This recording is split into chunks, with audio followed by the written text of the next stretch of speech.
గోవింద గోవింద ఏడుకొండలవాడ వెంకటరమణ గోవింద గోవింద. ఓం నమ శివాయ నమ. హర హర మహాదేవ శంభో శంకర. పాహి మాం రక్ష రక్ష. శుక్లాంబరధరం విష్ణుం శశివరణం చతుర్భుజం ప్రసన్నవదనం ఛాయి సర్వకాయేషు సర్వదా సర్వవిఘ్నహారం సర్వవిఘ్నవిచితం సర్వసిద్ధప్రదాతారం వందేహం గణనాయకం. ఓం తత్పురుషాయ విఘ్నేశ వక్రతుండాయ మహతి ధన్నోన్ గణపతి ప్రచోదయాత్. ఫ్రెండ్స్ హాయ్ అండి. హలో. మీరు ఎంతమందికి మస్క్ మిలాన్ ఇష్టం? ఇదిగోండి, మొన్ననైతే మంచిగా మన తోటలో మస్క్ మిలాన్ నచ్చినుండే, మంచిగా వచ్చింది ఒక 1 kg వరకు. కంటిన్యూస్గా వర్షాలు పడుతుంది కదా, భూమి కానిటప్పటికి భూమిలో ఉన్నటువంటి పురుగులు అనేటువంటివి మస్క్ మిలాన్ని హోల్ చేసేసాయి. ఇక చెట్టుని పీకేసాను, కట్ చేసేసాను, చెట్టు కూడా తీసేసినాం కదా. 1-2 ఫ్రూట్స్ వస్తే అసలు వాటిని ఫ్రూట్ ఫ్లైస్ ఏదో ఒకటి తినేస్తూ ఉన్నాయి. దానికోసం ఒక కుండీ వేస్ట్ అయిపోతుంది అనేసి ఇంకా తీసేసాను. మస్తు మస్క్ మిలాన్స్ వస్తున్నాయి పోతున్నాయి, ఇదే పెద్ద బాధ. కొన్ని watermelon seeds, muskmelon seeds, తర్వాత పంప్కిన్ సీడ్స్. మనం చిన్నగా ఉన్నప్పుడు అయితే టీవీ చూస్తున్నాం లేదంటే ఆడుకుంటున్నాం, కాసేపు టైం పాస్ కానప్పుడు ఈ యొక్క సీడ్స్ ఎండబెట్టిన వాటిని పలుకులు తీసేసి తినేవాళ్ళు. ఎంతమంది గుర్తుకుంది చెప్పండి? ఇవి ఎండిపోయిన తర్వాత మనం ఇట్లా కొంచెం కొరికినట్లయితే అది మంచిగా ఓపెన్ అయిపోతుంది. దీన్ని జ్యూస్ చేసుకొని తాగడం చాలామందికి ఇష్టం ఉంటుంది. నాకైతే దీన్ని జ్యూస్ కాకుండా దీన్ని చిన్న చిన్న ముక్కలుగా కట్ చేసి పైన తొక్క తీసేసేయాలి. తొక్క తీసేసి చిన్న చిన్న ముక్కలుగా కట్ చేసి వీటిలో షుగర్ వేసుకొని తింటే ఇష్టం అనమాట. మేము చిన్నగా ఉన్నప్పుడు అయితే మస్క్ మిలాన్తో పాటు దోసకాయలు కూడా వచ్చేవి. దోస పండ్లలాగా ఉంటుండే, పొడవుగా ఉంటుండే, మంచిగా ఎల్లో కలర్లో వస్తుండే. స్మెల్ మంచిగా వస్తుంది కదా, మంచి మక్కింది. ఎప్పటి నుండో అంటున్నాడు అనమాట అఖిల్, మమ్మీ మస్క్ మిలాన్ తేవచ్చు కదా అని. ఒకటి దించుస్తావా? పోందా. సన్నగా కట్ చేసుకోవాలి. సన్నగా కట్ చేస్తే మనం షుగర్ వేసి క్రష్ చేసినప్పుడు మంచిగా క్రష్ అవుతుంది, బాగుంటుంది. మనకి హెల్త్ కూడా చాలా మంచిది.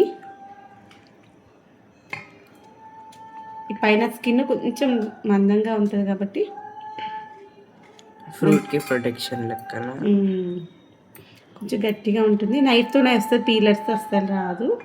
యాపిల్ పీలర్తో చాలా గట్టి, నైఫ్తో గీస్తేనే కష్టం మీద వస్తుంది. ఇలా కట్ చేసి 2-3 లైన్స్ ఇది కట్ చేసిన తర్వాత వాటర్ డ్రాగన్ ఫ్రూట్ కూడా కట్ చేసుకోవాలి. ఇంక ఈరోజు అఖిల్కి హాలిడే అనమాట, స్కూల్కి హాలిడే ఇచ్చారు. మేము అలానే ఈరోజు అఖిల్ కూడా బ్రంచే తిన్నాడు అనమాట. ఇక లంచ్ ఏం తినలేదు. మార్నింగు బ్రేక్ఫాస్ట్ ఇడ్లీ ఉండే, కొన్ని మనిషికి 3 ఇడ్లీలు అయినట్టున్నాయి అఖిల్కి వెళ్ళడానికి. దాంతోపాటు కొంచెం అన్నం తిన్నాడు. పప్పుచారు అనమాట, పప్పుచారు అన్నం ఇష్టము. ఇదిగోండి ఎంత బాగా అనిపిస్తుంది చూడండి, స్టెప్ బై స్టెప్. తర్వాత దీన్ని మనము ఇలా 2 ముక్కలు కట్ చేసి ఒకేసారి అంత పెద్దగా అంటే మనకి పీల్ చేయడానికి రాదనమాట, అది బెండ్ అయిపోతూ ఉంటుంది. దాంట్లో ఉన్న జ్యూస్ అంతా బయటకు వచ్చేసి చూసారా ఇంత గట్టిగా ఉంది. మీకు కట్ చేస్తుంటే తెలిసింది, అంత ఈజీగా రాదు, ఇంత మందంగా ఉంటుంది. దోసకాయ కూడా అట్లా, దోస పండ్లు కూడా అట్లే ఉంటుండే. మేము చిన్న ఉన్నప్పుడు 10 రూపాయలకు 2-3 ఇచ్చేవాళ్ళు. వాటిని కూడా ఇట్లే మంచిగా చిన్న చిన్న ముక్కలు కట్ చేసుకొని చక్కెర వేసుకొని తినేవాళ్ళము. ఇప్పుడైతే నాకు అవి ఎక్కడ కనిపిస్తలేవు. బట్ మేమైతే దోస పండ్లే అనేవాళ్ళు. అప్పుడప్పుడు మా పొలం దగ్గర కూడా వస్తుండే, అమ్మ పొలం దగ్గరికి వెళ్ళి కూడా తీసుకొస్తుండే. మంచి ఇట్లా చిన్న చిన్న ముక్కలుగా కట్ చేసుకొని చక్కెర వేసుకొని తినేవాళ్ళం. ఇవే తెలుసు మాకైతే చిన్నగా ఉన్నప్పుడు. ఓకే ఫ్రెండ్స్, దీంట్లో చక్కెర వేసుకొని తినేటప్పుడు చూపిస్తాను. ఆన్ చేసావా? ఫ్రెండ్స్ హాయ్ అండి. ఇదిగోండి మనము ఆల్మోస్ట్ ఇంకా కటింగ్ అయిపోవడానికి వచ్చింది. షుగర్ వేసేసుకుందాము. అట్లా షుగర్ వేస్తున్నవి 4 స్పూన్లు వేసి స్పోక్స్తో మంచిగా ఇప్పుడు ఏం చేస్తే 3 ఇంకో స్పూన్ వేసేసి ఉంచాలి. చాలు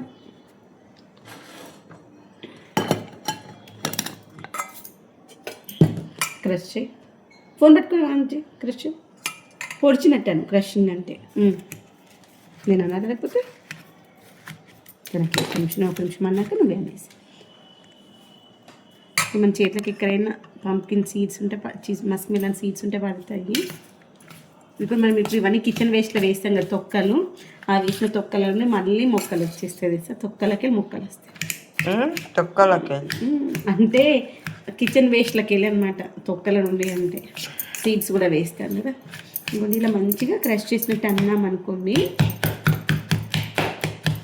మంచిగా క్రష్ అయిపోయి షుగర్ అంతా పడుతుంది తినేటప్పుడు. క్రష్ అంటే మరి ఇట్లా జ్యూస్ లెక్క అయిపోదు, కొంచెం ఇట్లా పీస్ లెక్క కొంచెం ఇంత పెద్ద పీసెస్ లాగా ఉండకుండా అంతా షుగర్ అంతా పడుతుంది అనమాట. బాగుంటుంది. ఒక 5-10 మినిట్స్ వదిలేసారు ఇలా మొత్తం అంతా క్రష్ చేశాక, అప్పుడు కొంచెం లిక్విడ్ లాగా వస్తుంది. ఫ్రూట్లోకి వెళ్ళి వాటర్ రిలీజ్ అవుతుంది, చక్కెర కూడా కరుగుతుంది కదా. అప్పుడు ఈ యొక్క చక్కెర జ్యూస్ అనేటువంటిది ఈ యొక్క ఫ్రూట్కి పట్టేసి టేస్ట్ బాగుంటుంది.